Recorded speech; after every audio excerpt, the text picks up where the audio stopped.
भक्तों, जरा शांत होकर सुनिए। आज मैं आपको ऐसा रहस्य बताने जा रहा हूं जिसे सुनकर आपके रोंगटे खड़े हो जाएंगे। हम सब जन्म और मौत के बारे में जानते हैं, पर क्या कभी आपने सोचा है कि जब इंसान मर जाता है, शरीर का अंत हो जाता है, शरीर मिट्टी में मिल जाता है, तो फिर आत्मा कहां जाती है? क्या उसे भी भूख लगती है? क्या आत्मा भी भोजन करती है? और अगर करती है तो कहां से, कैसे और कौन खिलाता है उसे? ये सब बातें हम रोजमर्रा की जिंदगी में नहीं सोचते, लेकिन एक दिन हर इंसान को सच जानना ही पड़ता है, क्योंकि मृत्यु कोई अंत नहीं बल्कि आत्मा की नई यात्रा का आरंभ है।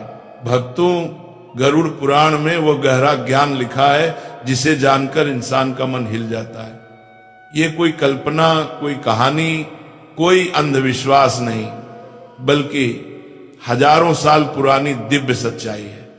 कहते हैं कि जो व्यक्ति इस ज्ञान को ध्यान से सुन ले, पूरी श्रद्धा से समझ ले, उसके पाप कटते हैं, उसके पितृ तृप्त होते हैं और उसके घर में सुख समृद्धि का दरवाजा खुलता है। इसलिए भक्तों, आज जो सुनने जा रहे हैं उसे हल्के में मत लीजिए, क्योंकि यह ज्ञान जीवन भी बदल सकता है और मृत्यु के बाद का संसार भी। कहानी शुरू होती है, भगवान विष्णु अपनी साधना में लीन थे, तभी गरुड़ देव उनके पास पहुंचे। भगवान विष्णु ने मुस्कुराकर स्वागत किया और बोले, हे गरुड़, कहो क्या बात है? गरुड़ देव ने हाथ जोड़कर प्रणाम किया और बोले, हे प्रभु, आप तो अंतर्यामी हैं, सब जानते हैं, दुनिया की हर बात आपसे छिपी नहीं, परंतु कई दिनों से मेरे मन में एक प्रश्न घूम रहा है, कृपा करके उसे दूर करें। भगवान बोले, पूछो गरुड़, मैं तुम्हारे प्रश्न का समाधान अवश्य करूंगा। तब गरुड़ देव ने वह प्रश्न पूछा जो आज पूरी दुनिया को सुनना चाहिए। हे प्रभु, क्या आत्मा को मृत्यु के बाद भी भोजन की आवश्यकता होती है? क्या आत्मा को मृत्यु के बाद भी भोजन की आवश्यकता होती है? मां भी भूखी होती है? यदि हां, तो वह क्या खाती है और भोजन उसे कहां से प्राप्त होता है? भक्तों, यही वह प्रश्न था जिसने पूरा संसार हिला दिया। और फिर भगवान विष्णु ने एक गहरी मुस्कान के साथ कहा, हे गरुड़, मृत्यु केवल शरीर की होती है, आत्मा अमर है, और हां, आत्मा भी भूख और प्यास का अनुभव करती है। बस भक्तों, यहीं से शुरू होता है वह रहस्य जिसे जानकर आप भी सोच में पड़ जाएंगे। भगवान बोले, हे गरुड़, इस रहस्य को समझने के लिए मैं तुम्हें एक कथा सुनाता हूं, और कहते हैं इस कथा को जो मन ध्यान और श्रद्धा से सुन ले, उसके पितरों को तृप्ति मिलती है और उसके जीवन के दुख मिटने लगते हैं। तो भक्तों, कथा शुरू होती है। कोपुर नाम का एक गांव था, शांत, सरल, मंदिरों की घंटियों से भरा हुआ। उस गांव में रहती थी अत्यंत धार्मिक और पुण्य आत्मा अरुणा देवी। उम्र बहुत हो चुकी थी और जीवन का बड़ा हिस्सा सेवा, पूजा पाठ और भक्ति में बीता था। एक दिन उनकी मृत्यु हो गई। गांव वाले दुखी हुए, अंतिम संस्कार संपन्न हुआ, लेकिन उनका बेटा सोहन, जो शहर में नौकरी करता था, अंतिम संस्कार तक पहुंच नहीं पाया। जब वो गांव पहुंचा तो संस्कार पूरे हो चुके थे। उसने कहा, अब क्या ही किया जा सकता है, मां को मोक्ष मिल गया होगा। गांव वालों ने समझाया, बेटा, मोक्ष तभी मिलता है जब पिंडदान और तर्पण किया जाए। आत्मा को भोजन चाहिए, जब तक पिंडदान नहीं होता आत्मा भूखी रहती है। लेकिन सोहन ने इसे अंधविश्वास समझा और हंसते हुए बात टाल दी। भक्तों, बस वही रात उसने जीवन की सबसे बड़ी भूल कर दी। वो मां के कमरे में सोया। रात का तीसरा पहर, पूरा घर शांत, सन्नाटा। अचानक कमरे में ठंडक छाने लगी, अंधेरा और घना हो गया, और तभी एक धीमी आवाज, बेटा। सोहन की आंख खुल गई। उसने देखा सामने उसकी मां खड़ी थी, वही साड़ी जिसमें वे जीवन भर रहती थी। पर्चे, हरे पर गहरा दुख, पीली पड़ चुकी देह और सूनी आंखें। और मां ने कामपति आवाज में कहा, मुझे भूख लगी है, पिंडदान किए बिना मैं तृप्त नहीं हो सकती। ये सुनते ही सोहन का दिल कांप गया। मां की आकृति धीरे धीरे धुएं में बदलने लगी और अचानक सपना टूट गया। सोहन पसीने में डूबा हुआ पूरी तरह कांप रहा था। लेकिन भक्तों, वो सपना नहीं, संकेत था। सुबह गांव के पंडित घर आए और बोले, बेटा, तुम्हारे पिता ने भी जब तुम्हारे दादा के लिए पिंडदान नहीं किया था तब घर में अशांति होने लगी थी। तुम्हारी मां बहुत धार्मिक थी, इसलिए वो डरा भी नहीं रही, संकेत दे रही है। अभी भी समय है, उन्हें तृप्त करो। भक्तों, ये बात सुनकर सोहन के मन में पहली बार सवाल उठा, क्या आत्मा सच में भूखी होती है? क्या पिंडदान सचमुच जरूरी है? ये सब कोई सिद्धांत है या सच्चाई? उत्तर जानने के लिए वह गांव के सबसे वृद्ध और ज्ञानवान पंडित त्रिभुवन शर्मा के पास गया। उन्होंने गरुड़ पुराण खोला और कहा, बेटा, जब शरीर मर जाता है, आत्मा लिंग शरीर में प्रवेश करती है। मृत्यु के बाद 10 दिन तक आत्मा पृथ्वी पर ही रहती है, घर के आसपास, अपने परिवार के पास, पर वह छू नहीं सकती, बोल नहीं सकती, सिर्फ अनुभव करा सकती है। उस समय आत्मा को भूख भी लगती है, पर वह साधारण भोजन नहीं खा सकती। उसे तर्पण, तिल, जल और पिंडदान के रूप में ऊर्जा चाहिए होती है। वही उसका भोजन है, वही उसकी शक्ति है।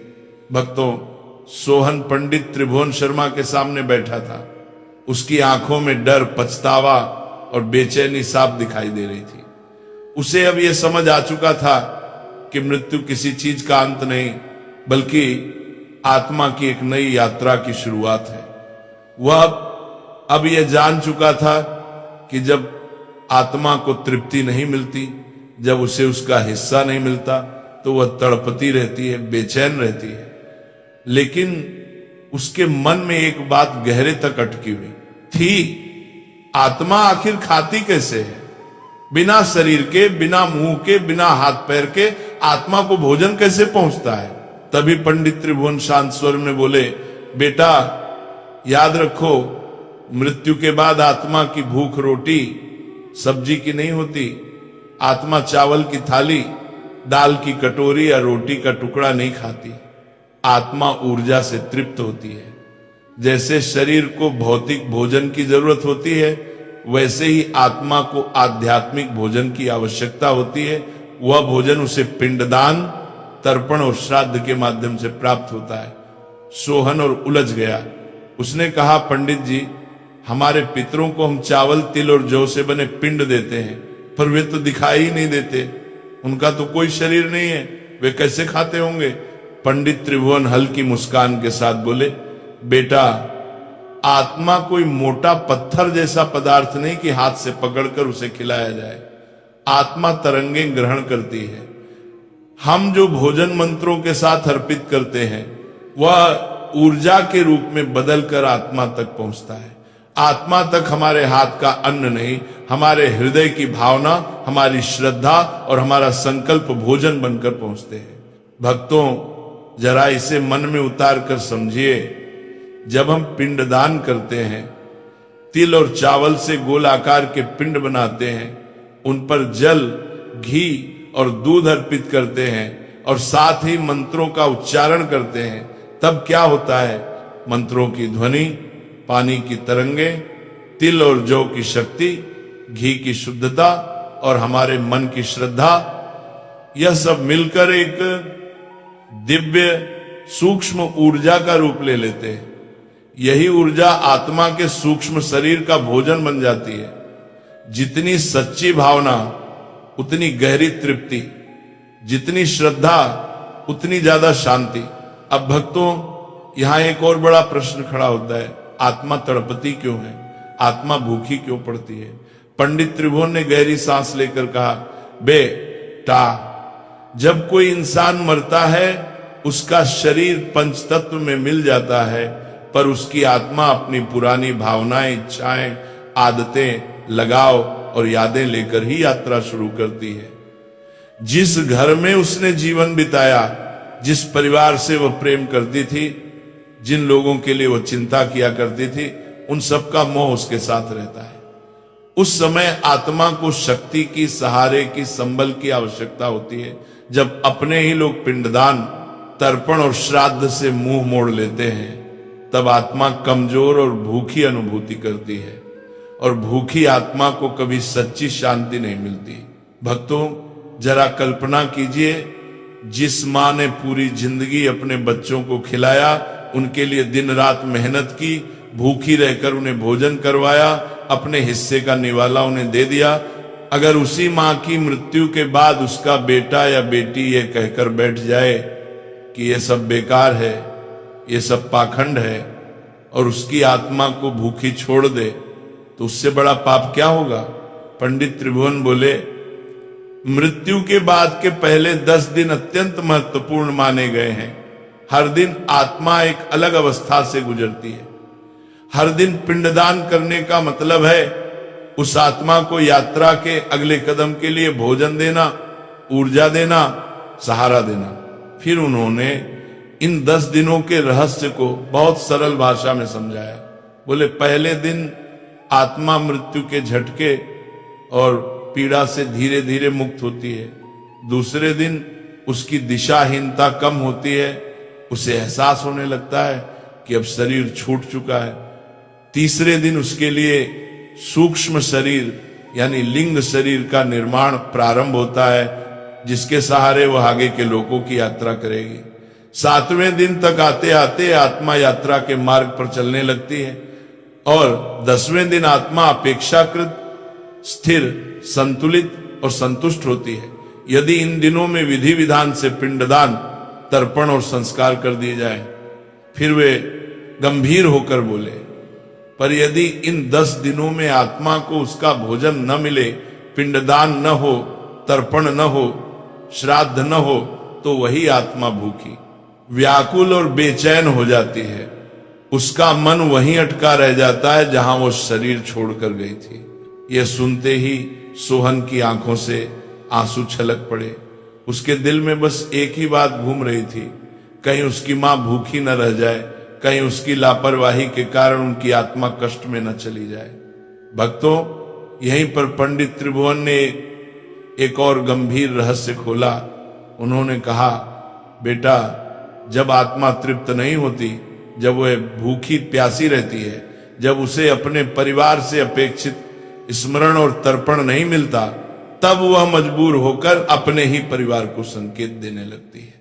फिर उन्होंने बहुत सरल उदाहरण देकर समझाया। कई बार मृत पूर्वज सपने में आते हैं, कभी बिना कारण बार बार नाम पुकारते दिखाई देते हैं, घर में अजीब आवाजें सुनाई देती हैं, कोई वस्तु अपने आप गिर जाती है, परिवार के किसी सदस्य की तबीयत बार बार बिगड़ती है, घर में बिना किसी बड़े कारण के कलह और तनाव बना रहता है, व्यापार धन में अजीब तरह की रुकावटें आती रहती हैं, संतान, विवाह और घर की उन्नति में बाधाएं आती हैं।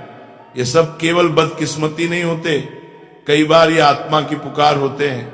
ये डराने के लिए नहीं, जगाने के लिए होते हैं। आत्मा जैसे कहती है, मुझे मत भूलो, मुझे याद करो, मुझे तृप्त करो, मुझे शांति दो। भक्तों, ये बात हर बेटे, हर बेटी, हर भाई, हर बहन और हर इंसान को याद रखनी चाहिए कि जब तक माता पिता, दादा दादी, पितृजन इस दुनिया में हैं, तब तक उनकी सेवा शरीर की जरूरतों के अनुसार करनी चाहिए, और जब वे इस दुनिया से चले जाएं, तो उनका कर्ज सिर्फ तस्वीर पर माला चढ़ाने से नहीं उतरता, बल्कि उन्हें स्मरण करके श्रद्धा से तर्पण, पिंडदान और श्राद्ध करके ही उनका क्षण चुकाया जाता है। शरीर के रहते सेवा, शरीर के जाने के बाद श्रद्धा, यही सच्चा धर्म है, यही सच्चा पुत्र धर्म, सच्चा संतति धर्म है। सोहन ने कांपते हुए पूछा, पंडित जी, अगर पिंडदान समय पर न किया जाए, अगर तर्पण और श्राद्ध न किया जाए तो क्या होता है? पंडित की आवाज भारी हो गई। उन्होंने कहा, तब आत्मा प्रेत योनि को प्राप्त कर सकती है। प्रेत कौन होता है? प्रेत वह होता है जो गया भी नहीं और रुका भी नहीं। वो न पूरी तरह लोक से विदा हो पाता है, न ही नए लोक में प्रवेश कर पाता है, वह बीच में ही फंसा रहता है, भूखा, तड़पता हुआ, बेचैन। उसका मन मोह, भूख, क्रोध, पीड़ा और अधूरी इच्छाओं में उलझा रह जाता है। भक्तों, ये सुनकर सोहन की हालत और खराब हो गई। उसे अपनी मां की वह पीली उदास आकृति याद आ गई, जो सपने में प्रकट होकर कह रही थी, मुझे भूख लगी है। उसे लगा जैसे उसकी भूल, उसकी लापरवाही, उसकी अज्ञानता के कारण उसकी मां कष्ट में होंगी। उसका गला भर आया, शरीर कांपने लगा और उसने दृढ़ स्वर में कहा, पंडित जी, मैं अपनी मां को कभी भूखा नहीं रहने दूंगा। चाहे जो करना पड़े, मैं विधि पूर्वक पिंडदान करूंगा। मैं अपना कर्तव्य पूरा करूंगा। भक्तों, जब इंसान के भीतर यह संकल्प जाग जाता है कि मैं अपने पितरों को भूखा नहीं रखूंगा, मैं उन्हें तृप्त करूंगा, उन्हें सम्मान दूंगा, तो वहीं से पिंडदान का महान रहस्य शुरू होता है। आत्मा और जीवित परिवार के बीच जो अदृश्य रिश्ता है, वह इन कर्मों से जुड़कर और भी गहरा और भी पवित्र हो जाता है। यहीं से आगे की कथा में पिंडदान की विधि, उसमें लगने वाली वस्तुओं की महत्ता और श्राद्ध व पितृ पक्ष के गहरे रहस्य खुलते हैं। भक्तों, जहां सोहन ने मन ही मन ये ठान लिया था कि वह अपनी मां को कभी भूखा नहीं रहने देगा और विधि विधान से पिंडदान करेगा, अगले ही दिन गांव में संदेश भेजा गया, ब्राह्मणों को न्योता दिया, आ गया, घर के आंगन को लीपा पोता गया। जैसे किसी बड़े शुभ कार्य की तैयारी होती है, वैसी पवित्रता पूरे घर में छा गई। सुबह सुबह स्नान करके सोहन ने साफ धोती पहनी, मां की तस्वीर के सामने दीपक जलाया, हाथ जोड़कर बोला, मां, आज मैं तुम्हारे लिए पहला सच्चा भोजन तैयार कर रहा हूं, जिसे मेरे हाथ नहीं, मेरी भावना तुम्हें अर्पित करेगी। आंगन में कुश का आसन बिछाया गया, एक स्थान पर गंगा जल, तिल, जौ, चावल, घी और दूध रखा गया।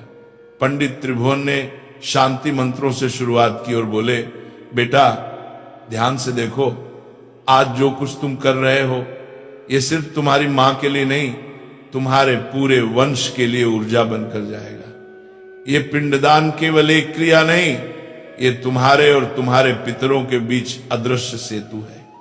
उन्होंने सोहन के हाथों से तिल और चावल मिलवाए, थोड़ा सा घी और दूध मिलाकर गोल गोल पिंड बनवाया। जब वह मिट्टी की तरह गीला अन्न सोहन के हाथों में था, तो उसे ऐसा लगा जैसे वो बचपन में वापस चला गया हो, जब उसकी मां उसे अपने हाथों से लड्डू बनाकर खिलाती थी। अब वही बेटा अपनी मां की आत्मा के लिए भोजन का लड्डू बना रहा था। पंडित जी बोले, देख बेटा, पिंड का गोलाकार स्वरूप ये दर्शाता है कि आत्मा की यात्रा अनंत है, उसका कोई अंत नहीं। इस रूप में तिल, जौ, चावल, घी, दूध और जल मिलकर एक ऐसा अन्न बनाते हैं जो सूक्ष्म रूप में तुम्हारी मां के लिंग शरीर तक पहुंचेगा। फिर मंत्रों की ध्वनि के बीच सोहन ने पिंड अर्पित किया और पंडित जी के पीछे पीछे बोलता गया, इदम पिंडम, इदम जलम, इदम तिला, इदम मातृदेव्य स्वधा नमः। भक्तों, यह शब्द केवल संस्कृत के वाक्य नहीं थे, यह बेटे की पुकार थी। मां, जहां भी हो, यह मेरा प्रेम है, इसे स्वीकार करो। जैसे जैसे एक एक पिंड अर्पित होता गया, सोहन के अंदर का बोझ हल्का होता गया।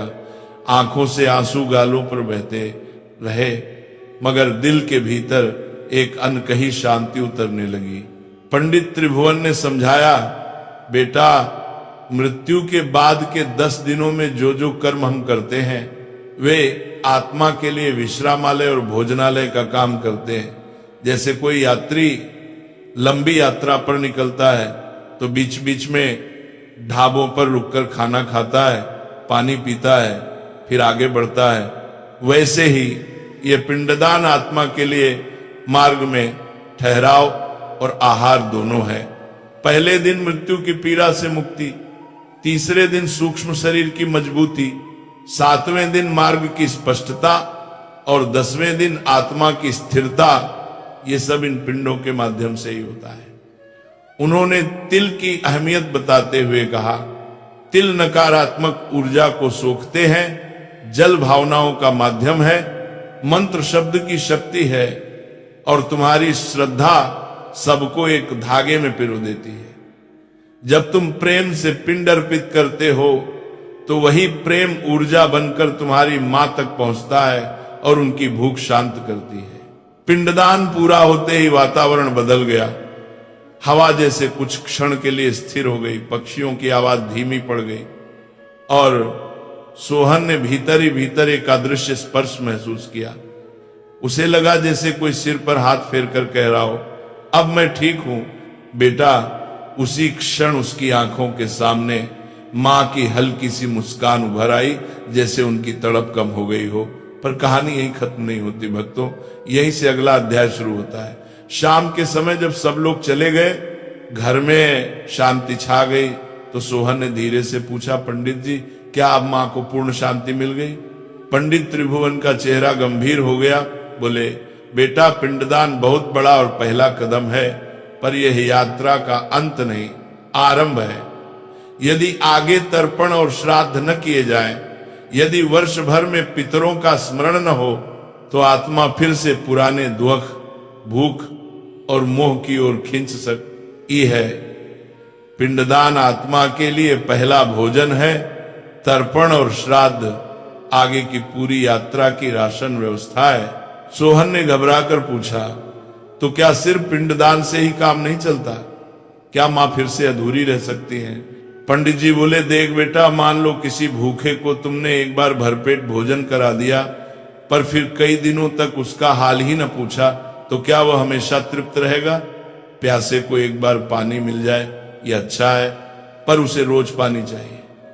ठीक वैसे ही पिंडदान आत्मा की तत्काल भूख मिटाता है, पर वार्षिक श्राद्ध और तर्पण उसकी दीर्घकालीन तृप्ति का माध्यम है। अगर यह क्रम टूट जाए तो आत्मा फिर से बेचैन हो सकती है। फिर उन्होंने गरुड़ पुराण का गूढ़ रहस्य खोलते हुए कहा, जब आत्मा को समय पर पिंडदान, तर्पण और श्राद्ध नहीं मिलता, जब परिवार उसे भुला देता है, तब आत्मा स्थूल जगत से छूट नहीं पाती। उसकी स्मृतियां, उसका मोह, उसका क्रोध, उसकी भूख, ये सब मिलकर उसे बांध लेते हैं। वह किसी न किसी रूप में वापस अपने ही घर के आसपास मंडराती रहती है, कभी स्वप्न में, कभी अनजानी घबराहट में, कभी घर के वातावरण की भारीपन में, कभी अचानक होने वाले झगड़ों में यह सब प्रकट होने लगता है। इसे शास्त्रों ने पितृदोष कहा है। सोहन ने कांपते हुए पूछा, क्या मेरी मां भी प्रेत बन सकती थी?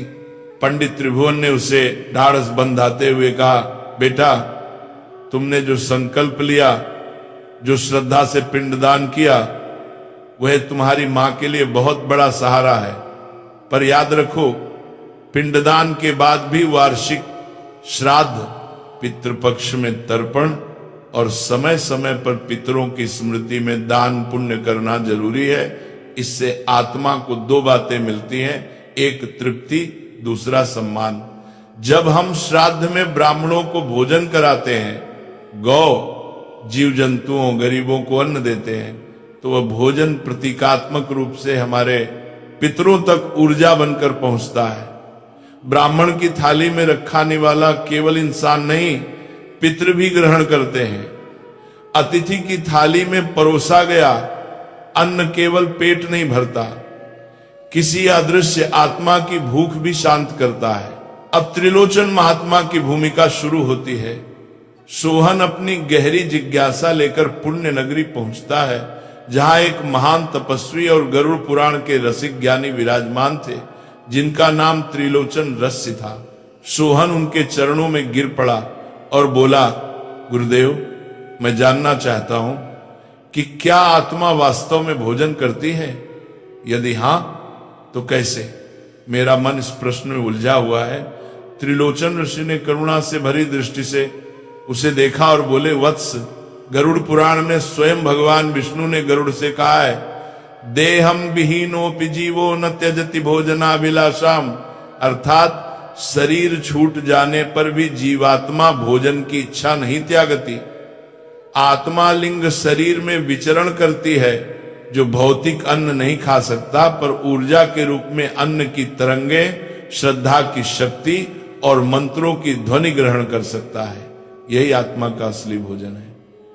और ग्रहण कर दर्शक का फिर वे आगे बोले, आत्मा को भोजन 3 मुख्य मार्गों से मिलता है। पहला पिंडदान, दूसरा तर्पण और तीसरा श्राद्ध भोज। पिंडदान में चावल, तिल, जौ, घी, दूध, कुश और जल से बना गोलाकार पिंड बनाकर मंत्रों के साथ पितरों को अर्पित किया जाता है। ये आत्मा के लिंग शरीर के लिए ऊर्जा, भोजन और मार्ग का साधन बनता है। तर्पण में तिल और जल के साथ सुधा नाम से पितरों का आह्वान करके उन्हें संतोष दान किया जाता है। यह आत्मा की प्यास बुझाता है, उसकी तृष्णा शांत करता है। और श्राद्ध भोज में हम ब्राह्मणों को, संतों को और जरूरतमंदों को आदर पूर्वक भोजन कराते हैं। यह केवल सामाजिक रस्म नहीं बल्कि आत्माओं के लिए प्रतीकात्मक अन्नदान है।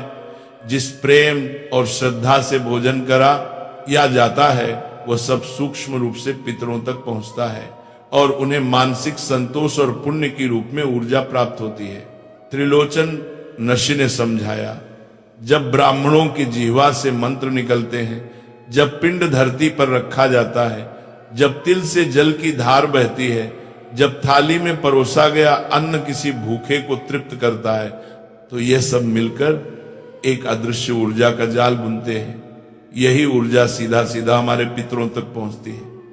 यदि इन कर्मों को विधि विधान, श्रद्धा और साफ नीयत से किया जाए तो आत्मा न केवल संतुष्ट होती है बल्कि उसे आगे बढ़ने के लिए बल, मार्ग और गति भी मिलती है। पर यदि यह सब केवल औपचारिकता बनकर रह जाए, मन कहीं और हो और हाथ केवल रीत निभा रहे हो, तो प्रभाव आधा अधूरा होता है। अब भक्तों, यहां सबसे बड़ा सार सामने आता है।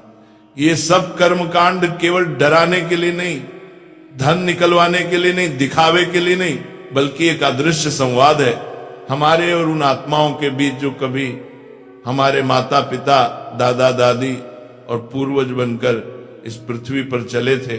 जिस तरह हम जीते जागते लोगों से फोन, संदेश और मुलाकात के जरिए बात करते हैं, उसी तरह मृत पूर्वजों से पिंडदान, तर्पण और श्राद्ध के माध्यम से संवाद होता है। अंतर बस इतना है कि उनकी भाषा सूक्ष्म है और हमारा माध्यम भावना है। सोहन अब सब समझ चुका था। उसके सामने केवल एक ही लक्ष्य बचा था, अपनी मां की आत्मा को पूर्ण तृप्ति और मोक्ष की ओर ले जाना।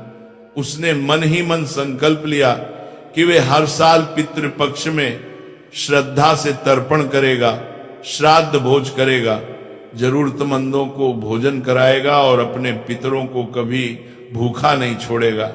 उसके लिए मृत्यु का अर्थ बदल चुका था। अब मृत्यु उसे डरावनी नहीं लग रही थी बल्कि आत्मा की नई यात्रा का दरवाजा प्रतीत हो रही थी। उसे समझ आ चुका था कि पिंडदान, तर्पण और श्राद्ध केवल कर्म नहीं बल्कि उन अदृश्य रिश्तों का सम्मान है जो शरीर से नहीं, आत्मा से जुड़े होते हैं। जो हमने प्रेम से जिया उसे श्रद्धा से विदा करना ही हमारा सच्चा पुत्र धर्म, सच्चा परिवार धर्म है।